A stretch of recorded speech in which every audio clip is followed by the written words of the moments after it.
Hello and welcome to Net Worth Africa. Now, today we've got Kerstin Jatho, who's a personal development expert, an executive coach, a science of happiness practitioner, as well as founder of the great company called 4 Seeds.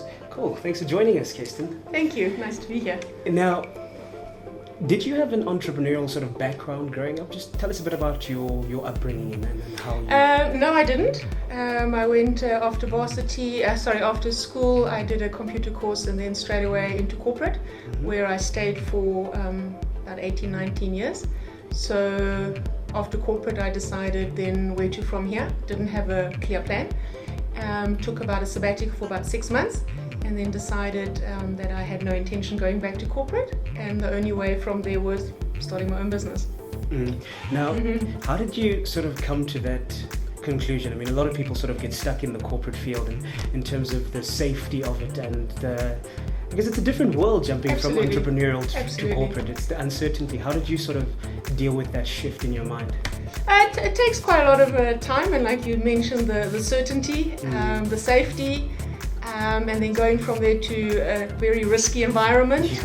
I think it's a process that you go through. Eventually you just decide that you're not getting that level of fulfillment anymore out of corporate, or I didn't. I can't speak for other people. I just didn't get that level of fulfillment out of it anymore, and I felt that I could do more with my life than I was currently doing in corporate. You reach a certain ceiling, and I think you have to decide, am I happy to stay here for the next 20, 30 years doing the same? Or do I want to really try something totally different? So maybe it's a midlife crisis, who knows?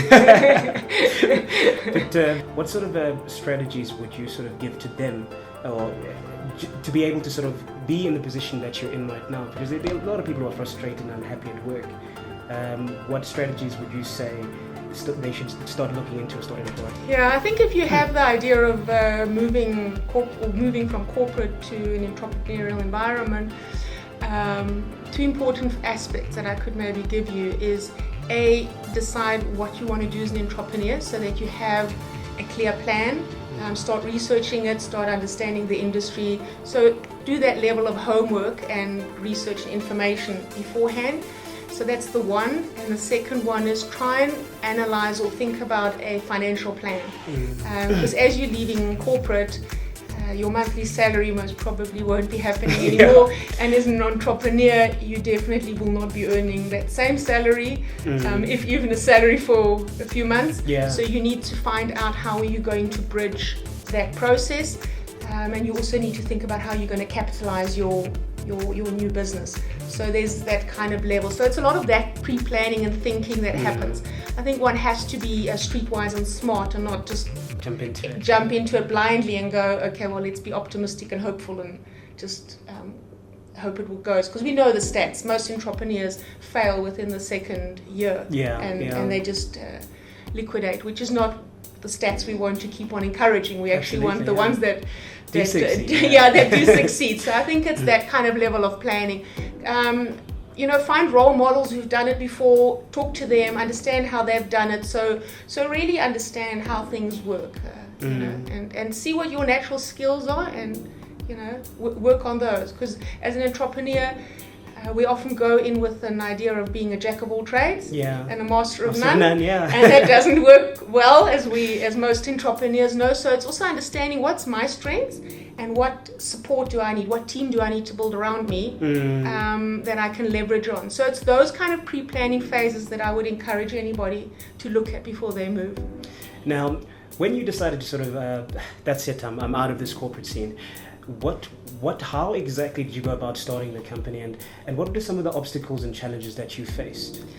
Well, I took a 6-month sabbatical because I really needed time out to really just be sure what I wanted to do as a next step. I had an idea, but I wanted to really be sure, and that was a luxury I could afford. Unfortunately, not everybody can do that. How did you jump into sort of the science of happiness, sort of this desire to make people happy, and because that's what your company's core fundamental principles are based upon. You seem to be quite a happy and radiant soul, but where did that come from?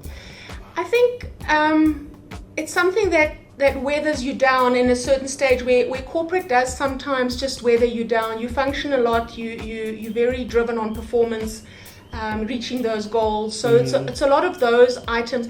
And I think what struck me is that people are left behind in a company. We often speak about people being our biggest assets, but we often treat them like they're our biggest liability. And I saw that with my own eyes and experienced it. And I think that's where I came back and thought, you know what, we really need to shift that people are the biggest asset in a company and the company should treat them accordingly.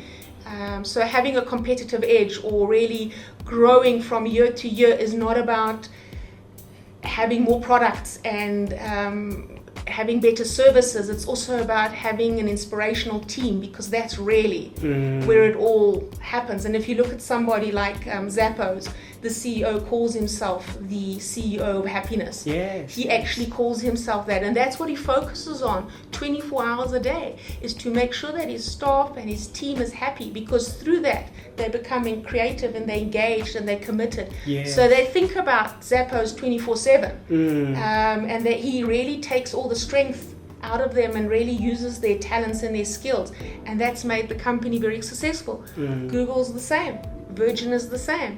So they've started really focusing on their people, and that's where the whole philosophy came about, to try and make people in the company happy and try and teach CEOs what that means.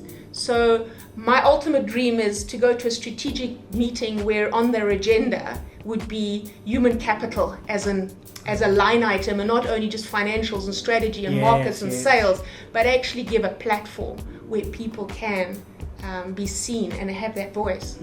So 4 Seeds is really just that we want to plant seeds in people's lives. Nice.